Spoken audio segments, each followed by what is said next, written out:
What's up, everybody? Welcome back to another Marvel Snap video, and today I want to show you the deck that I finally used to reach infinite rank of yesterday. I think it was yesterday, right? I was streaming here on YouTube, and I was at rank 97. I went up to 98 and then dropped back down to 97. And I was playing this deck, except for one change. So let me show you the deck real quick. It's called a Good Card Surfer because, well, it's a Silver Surfer deck, and it just has a bunch of good cards in it. All right, and for whatever reason, George always wants to sit with me when I'm recording videos, so say hello to George, everyone. But anyways, this is the Good Cards Surfer deck list. This is the list I was playing on stream, except for one big change, and that change is I swapped out Shang-Chi for Goose. So the main purpose that I had Shang-Chi in this list was to tech against Shuri decks, because I was running into a lot of Shuri decks on the ladder. They would drop huge cards like 30-point Red Skull, 30-point Taskmaster. So Shang-Chi was that sort of counter for Shuri decks, and I think you still can play Shang-Chi in this deck, but sometimes he just kind of felt awkward with the energy curve since he's a 4-cost card, and everything is 3 or below except for Sera. So you still can play this deck with Shang-Chi, but I put in Goose, and Goose actually worked a lot better. So Goose is a 2/2 ongoing. Nobody can play cards that cost 4, 5, or 6 at this location, which is very good for us because the only card we play that costs above 3 is Sera, which costs 5. So Goose gets a ton of value for us. Now, it might struggle against Zabu decks since it's going to discount all its 4-cost cards to 2. But other than that, Goose is very good because it kind of counters Shuri decks, but like in another way, right? Like you're not destroying their big units, their big cards like Red Skull, Taskmaster, Black Panther, things like that, but you severely limit to where they can place those cards with Goose. And then in addition to the locations as well, it can really hinder their ability to play their big cards where they want to. So that really kind of controls the board in a different way. And the reason I also like Goose is because it's a 2-cost card, so it gives us another card to play early on, because our only early game cards are Iceman, Goose, and Scorpion. And I found myself sometimes not drawing Iceman or Scorpion before turn 3, so I would have no play on turn 1 and 2, and that just kind of felt bad, to be honest. Like, you really want to start getting points on the board as soon as possible, but when we have Goose, we have another early game option here. So we have Iceman, Goose, Scorpion as our early game cards. And then once we get to turn 3, that's where the floodgates, they go wide open, baby. We start dropping all our 3-cost cards. So let me break down the cards real quick. I know you've probably seen a bunch of the Silver Server lists. He's not anything new since already, people were experimenting with him a lot last season, myself included. I think this card is a lot of fun personally, and I think this deck is probably one of the strongest in the game right now. I think the only thing that's like a tier above it is Zabu Darkhawk. That deck is pretty busted. And I think this deck still can lose to Shuri sometimes, but Goose makes the matchup a lot more favorable for us. So let me go over the cards real quick. So I already talked about Goose a lot, and then Iceman and Scorpion are really just good 1 and 2-cost cards. And then we have Silver Surfer, of course, going to buff all our 3-cost cards. And then we have Rogue. Rogue is one of the MVPs of this deck. Let me tell you, if you're in my Discord, I have posted so many screenshots of Rogue winning me games, where Rogue steals a Patriot, Rogue steals an Iron Man, Rogue steals a Zabu. Rogue has won me so many games. She's definitely not necessary or required for this deck list, but if you have her, I would highly recommend you put her and keep her in this list, because she has won me so many games like you don't even know. It's insane. Or she can also steal a Wong, and you can activate your Silver Surfer twice. I mean, it's insane, dude. Rogue is just insane in this list. I'm going to go through all the cards, and then I'll talk about replacements after I go through them. Brood is excellent in this list. I would say Brood is required, and actually recently learned that Brood is a female. If that's correct, let me know. But I'm going to start saying Brood as her now. So Brood is very good because she just spawns 3-cost bodies on the board. I'll get buffed by Surfer, so I would say Brood is required in this list. Mr. Fantastic, one of the best 3-cost cards in the game, straight up. Just really good at spreading out power across all 3 lanes. And another thing that's really good about Mr. Fantastic is when you have him on the board, you're probably going to be winning all 3 lanes or 2 out of the 3 lanes. So he's going to give you priority, which is really good for popping off your rogue, popping off your Thor, or sometimes denying your opponents their plays with Cosmo.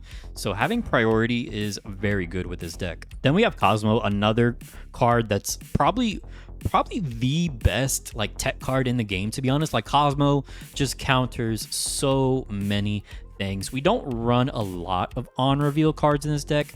I guess we run a decent amount, but I like Cosmo in here not to counter other decks, or not just to counter other decks, but also it goes well with our Maximus, because Maximus usually want to play him on turn 6, so his draws don't really matter. But sometimes you could play him earlier if you play him on top of Cosmo, and then they just don't get the cards. So Maximus is just a 3/7, which is really good value. Then we have Thor. Thor is actually a card I just unlocked recently. I'm very close to the end of Series 3, and Thor was one of the last cards I needed.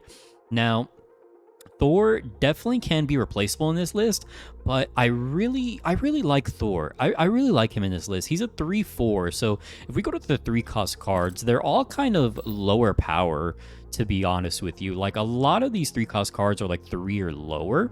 Thor is a little bit higher on the power side with 4 power. And then you shuffle Mjolnir into your deck on reveal, give Thor plus 6 power. So Thor can potentially be 10 power, maybe even more if you buff him with Surfer. So that is pretty darn insane. Now, of course, you're not going to draw Mjolnir every game, but I really do like Thor. Previously at this slot, I had Wolfsbane, and Wolfsbane is definitely a good card as well. Wolfsbane can usually get to 7 power pretty reliably. The thing I don't like about Wolfsbane, though, is it's something you want to play later in the game. So you don't really want to play this on turn 3 usually. And another thing that sucks about Wolfsbane is it sucks against Leader, because if you reveal first, let's say your Wolfsbane gets buffed to 7, well, Leader's going to copy that Wolfsbane as a 7, and it's going to activate its on reveal ability again and get buffed again. So that's kind of a downside for Wolfsbane, but I could still see Wolfsbane in this list, maybe if you don't have Thor. But I'll go more into depth on replacements later on. And then we have Polaris. Polaris is just a good stat card, and it has on reveal ability, moving opposing 1 or 2 cost cards to this location. A very, very effective disruptive ability. I found this to be very effective to really just screw with your opponent's board. Maybe they're planning on destroying a Nova or Bucky Barnes, and you move it to another location. Or maybe there's some of the tokens on the board, like the ninjas or the raptors that spawn from locations, and you pull them to another location to clog that lane for your opponent. So Polaris can be very effective. Oh, and with Fisk Tower too, man, if you get Fisk Tower, Polaris is so good at killing like Sunspot and things like that. Oh man, I love Polaris in this deck list. Maximus, 7 power for 3 costs, just insanely good value. And like I said, usually want to play him on the last turn, so his drawback doesn't really affect them, unless maybe they're playing like a Devil Dino list. But also you can play him on top of Cosmo, so you don't activate the on reveal ability. And then we have Sera. Sera is going to reduce the cost of all our cards in our hand by 1, allowing us to play 3 3-cost cards on turn 6 for a huge burst of power. So this is a very, very good list. I feel totally confident in this list that you can hit infinite with it, just like I did. I'm not the best player by any means, but as long as you're playing correctly and snapping and retreating efficiently, I think you definitely can hit infinite with this list. So next thing I want to talk about is replacements. Let's talk about some replacements in here. Iceman, I would recommend keeping Iceman in here, but if you don't have Iceman, I could see Sunspot. I think that would be okay as well. Goose, I would recommend keeping Goose in if you have him, to be honest. Goose, or is Goose a girl or guy? I don't know. But anyways, Goose, if you have Goose, I would definitely recommend keeping Goose in because he or she has been very effective for me. Now, if you don't have Goose, you could definitely throw something else in, either like Armor. Armor is always a good card, or Lizard. Lizard's a good card as well. Scorpion. Scorpion has been huge for me. The amount of time Scorpion has won me games is insane. Like, Scorpion is also very good against Silver Surfer decks because it's going to hit the enemy Brood, right? And when Brood gets hit by Scorpion, the Broodlings also get affected by Scorpion. So essentially, if you hit an enemy Brood with Scorpion, Brood is essentially going from a 3/6 to a 3/3. That is a huge hit to their card, and not to mention, like, it's gonna hit all their other cards as well. So I mean, if you just hit Brood alone, like, that's a lot of value, but hitting all their other cards by -1 as well is just insane value. I would recommend keeping Scorpion in this list. Silver Surfer is required. Rogue is one I mentioned that is definitely replaceable, but I would highly recommend keep her in if you don't have her. Other cards you could play is honestly really any other 3-cost card that you think is good. Juggernaut and Storm is a good combo that people play. I could maybe even see Wolfsbane, like I said. I could maybe see Ironheart, maybe even Bishop, maybe even Groot, to be honest, because he got recently buffed, right? He went from a 3/3 plus 3 power from a 3/4 plus 2 power. So I can see an argument for Groot as well if you don't have Rogue. Brood is required. I'm sorry, but Brood is so vital to this list. Like, Brood on her own can win you an entire lane if it gets buffed by Surfer. It's just an insane amount of value. I would honestly not recommend playing this list if you don't have Brood. You can, but you're just it's a bad idea. It's a bad idea. Like, Brood is so essential to this list. I cannot stress it enough. Not only does Brood spawn 3/3-cost bodies on the board that get buffed by Surfer, but Brood is also good for those locations like Death's Domain. Like, Brood is gonna die when you play her in Death's Domain, but the Broodlings are gonna survive. Same thing with Luke's Bar. Brood's gonna get kicked out, but the Broodlings will stay there. Same thing with like Danger Room. So really good for tricky locations as well. Mr. Fantastic, he is replaceable if you would like, but this is one I would highly recommend keeping as well, because I mentioned not only does he represent 6 points, which is really good value for his cost, but giving you priority is very important in this deck, I think, because it allows you to steal things with Rogue before they can drop like a Cosmo on you, or you can play Cosmo on your opponent, before they do something with their Wong. It also allows you to activate your on reveal abilities from like Thor and Polaris before they're able to Cosmo you. So I really like Mr. Fantastic for spreading out points across the board, giving us priority, and he's also able to put points into those tricky locations as well, like Sanctum Sanctorum, things like that. So I would highly recommend keeping Mr. Fantastic in here. Cosmo I would definitely keep in here as well, just a really good tech card. Thor is one that is definitely replaceable. Like I said, you could really just run any other 3-cost card. Wolfsbane, Bishop, maybe even like Punisher, Captain America, Groot, maybe even like, I don't know. I was going to say maybe Kingpin with Polaris, but that might not be worth it. But Thor is very good. I like keeping him in this list. And something I want to mention with Thor is, well, you might be saying shuffling Mjolnir into your deck is reducing the chances of you drawing Surfer and Sera, right? Well, the thing is, I like to play Thor on turn 4. And the reason for that is because we always want to play Sera on turn 5 if we have her. But we always want to play Sera on turn 5, and on turn 6 there's no point in playing Thor really, because you want to play him earlier, right, to shuffle Mjolnir into your deck. That way you can activate the on reveal ability to buff him to 10. But we don't want to play him on turn 5 because we want to play Sera. We don't want to play him on turn 6 because we're not going to draw the Mjolnir and not play the Mjolnir. So you really want to play him like on turn 4, I would think. You can play him on turn 3. If you have Sera and Silver Surfer in hand, go ahead and drop him on turn 3. But if you don't have Silver Surfer or you don't have Sera, I would recommend dropping him on turn 4. That way that gives you a little bit more of an extra chance to draw at least Silver Surfer or Sera, because these are really your 2 big payoff cards that you want to draw. Polaris is another one that's definitely replaceable if you don't have her. Again, just throw in your favorite 3-cost card. Maximus, if you don't have Maximus, I would probably just put in Swordmaster. Like, he's 1 point less and he has a negative effect as well, but he's kind of similar to Maximus. in the sense that you play him on turn 6, you don't really care what you discard, or you play Swordmaster on top of Cosmo and you just don't discard a card. So if you don't have Maximus, put in Swordmaster. I think that will be fine.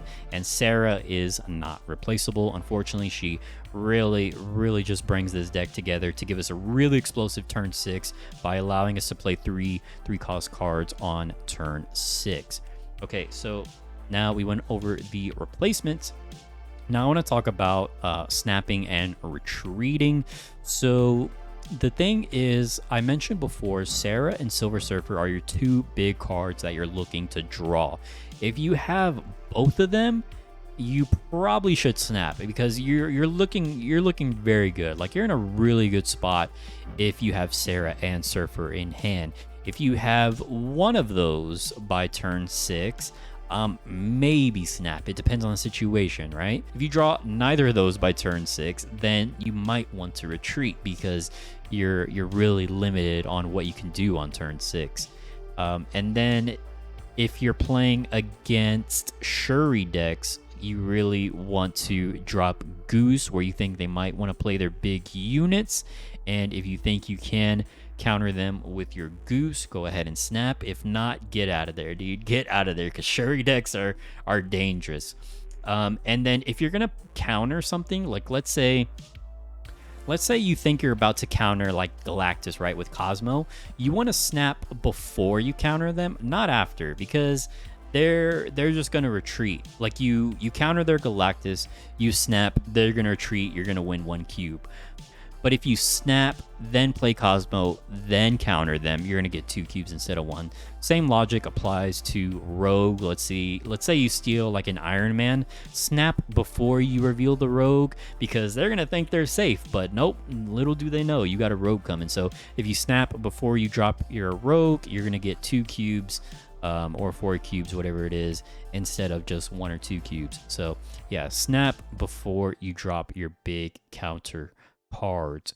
And yeah, I think that is about it. So I'm very confident in this deck list. Let's go ahead and get into some games here. All right, so I decided to kind of zoom out my camera a little bit. Let me know if you like this angle better, a little bit more wide angle. So here we have Mr. Fantastic, Brood, Goose, and Thor. Ongoing effects are doubled. I guess that would have been good if it was the middle for our Mr. Fantastic, right? But that could be good for our Sera if we draw Sera. We have Goose and Scorpion to play. I'm gonna go ahead and drop the Scorpion first. Scorpion is usually safer here. Scorpion's always just a safe play on 2. Goose, you can play on 2, but sometimes I like to see all 3 locations, and the big house, which is essentially Goose's ability in a location. So here, yeah, see, this is where Brood comes in handy with like the danger room. Like, Brood can die, but even if she does, we don't care, because the Broodling spawn there.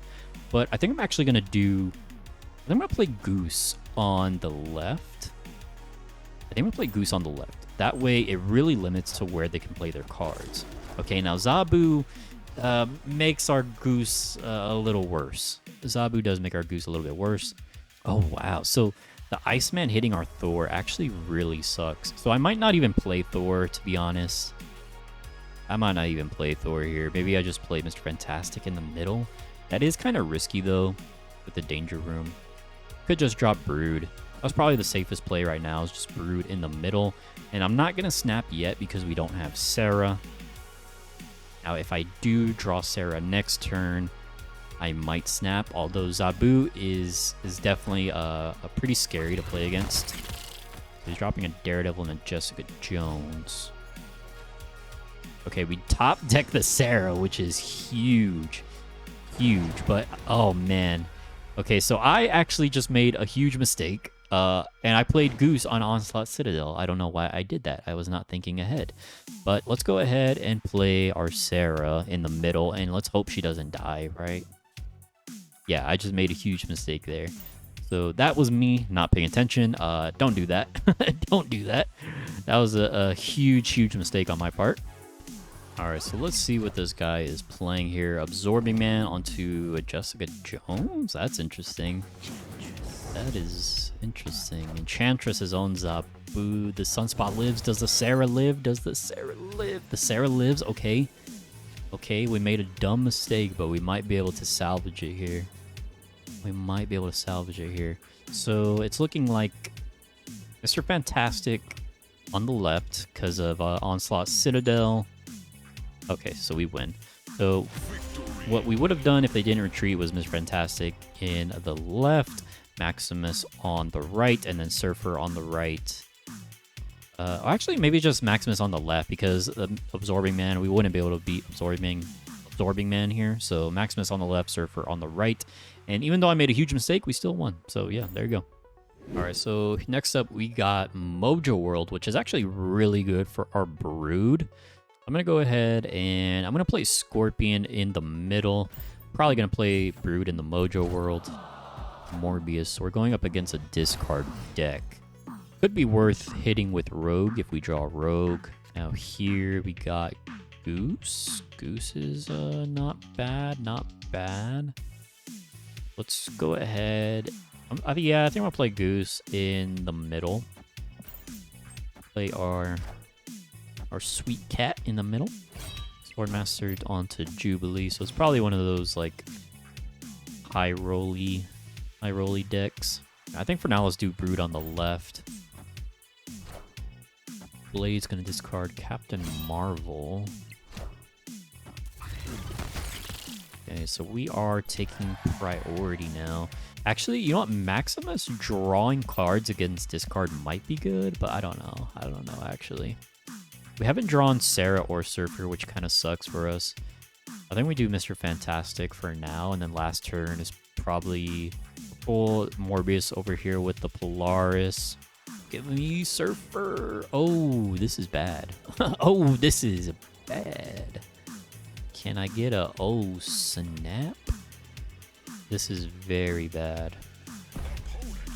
Opponent's gonna snap. So this is a situation I would probably retreat in since we did not draw Sera or Silver Surfer. So yeah, I'm actually gonna go ahead and retreat then. I'm fine with retreating this one. Like again, like if you don't draw Sera or Surfer, like it kind of sucks, but I mean it is kind of rare. We got pretty unlucky. Like there's only 3 cards left in our deck. We didn't draw either of them, so this is a game where we should be retreating. All right, next game up, we got the Dark Dimension for our first location. Dark Dimension is actually good for Maximus because you can play Maximus there, and he's not gonna let them draw any cards until the game ends. Now, Kamritage onto Scorpion is pretty nasty. This is gonna be dirty right here. I almost want to snap, but I want to wait until the 3rd location is revealed. So I'm not gonna snap yet, but I'm gonna play Scorpion, and that's gonna be dirty. Hopefully he doesn't also have Scorpion. Okay, he has a Daredevil. Fine with that. I am okay with that. I got the Savage Land. Oh, Polaris is actually kind of spicy here. We can pull the tokens onto Kamritage. He is revealing first, though, so he might play Cosmo. But if Polaris gets Cosmo'd, I'm okay with that, to be honest. I'm okay with that. Okay, so it is an Iceman. He hits our Iceman and our Rogue. I think that's okay. As long as he didn't hit our Surfer. Okay, so we basically locked him out of Kamritage, so that's a snap right there. We essentially win this location. Unless he has something else up his sleeve. It's turn 4. We have Surfer, but we don't have Sera. There's a chance I draw Sera next turn, so I want to play Thor now. Do I want to play him on Kamritage to potentially get 2 hammers? I don't think so. I don't think so. So I think I'm going to play on the Savage Land. And I love Thor's animation in this game. Like the Mjolnir going to the deck. I think it's so sweet. Okay, so let us do, well, we want to save 1 slot on Kamritage for our Surfer, right? So let's do, I want Mr. Fantastic in the middle, right? Could do Mr. Fantastic here, and then we could do Goose. I guess Goose on the right. Like, I kind of don't want to lock myself at this location, but if we play Goose on the left, it doesn't really matter. So I think I'm going to do this. I think I'm going to go with this. And then if he's playing Professor X, he can't play Professor X on the Savage Land. or Gamora, whatever it is. Okay, so Mr. Fantastic comes down, and what is he gonna play? What is he gonna play here? Dr. Octopus. Wait, did he get discounted or something? Oh, wait, oh no, it's because Goose didn't reveal yet. Oh my god, I'm so dumb. I'm so dumb. So maybe I shouldn't have played Goose there, but I guess it doesn't matter. I was like, wait, how could he play Dr. Octopus? That's because I played him on the same turn, duh. But anyways, I think we still would have won that. What I would have done is Maximus on the left, Silver Surfer in the middle, and that's just a lot of points. So yeah, I think we would have won that regardless. All right, next game up, I'm gonna go ahead and just toss the Iceman into the cloning vats. I think that is good. We're gonna toss a Sunspot in there. Now, ooh, the Nexus. Now the Nexus, Goose is actually really good on the Nexus because that basically guarantees that they cannot play any big cards in there, while we can play all our 3-cost cards and buff them with Surfer. And we have Mr. Fantastic, we got Silver Surfer, so this is looking good for us. I'm probably going to snap next turn, actually. As long as this third location isn't, like, really bad for us, I think I'm going to snap. The Raft. Okay, the Raft. The Raft. Well, what we can do is we can do Iceman, Scorpion, and I think I'm going to snap here. Iceman and Scorpion is a pretty dirty combo. Little 1-2 punch. Oh, he's not even going to go for the Raft. Electro. So it's Electro Ramp. And he's not even going to be able to play any of his big cards in the Nexus. I could do Polaris here, but I don't know if I actually want to pull Sunspot. Let's do Cosmo here. Since we're revealing first, let's go ahead and play Cosmo. And what did he play? Jubilee. Ooh. Ooh. Ooh, that was dirty. Oh my god. I gotta take a shower after that one. Oh my god, that was dirty. Right, well, that is the deck list and the gameplay. Thank you for watching. I appreciate it. This one might be a little bit of a shorter one. I might try and change up the format in the future of these videos. Maybe I'll just kind of like talk about the deck list and then have like the gameplay going on in the background. Or let me know, do you prefer having like the explanation in the beginning and then me having like play-by-play gameplay after that? Let me know what you prefer, because maybe I'll try and mix it up a little bit, you know? Really just trying to keep on improving and trying to innovate and trying different things. So trying to see what works, trying to see what doesn't. So anyways, again, thanks for watching. And if you haven't joined the Discord already, I would love to see you there and chat Marvel Snap with you. Go ahead and take a look at your deck list if you need any advice with deck building, or you want to just hang out, chill, show off your variants, show off your gameplay of you beating leader. Go ahead and do that. Join the Discord. Link for it will be in the description down below. And thanks for watching. See you in the next one. Appreciate you. Later.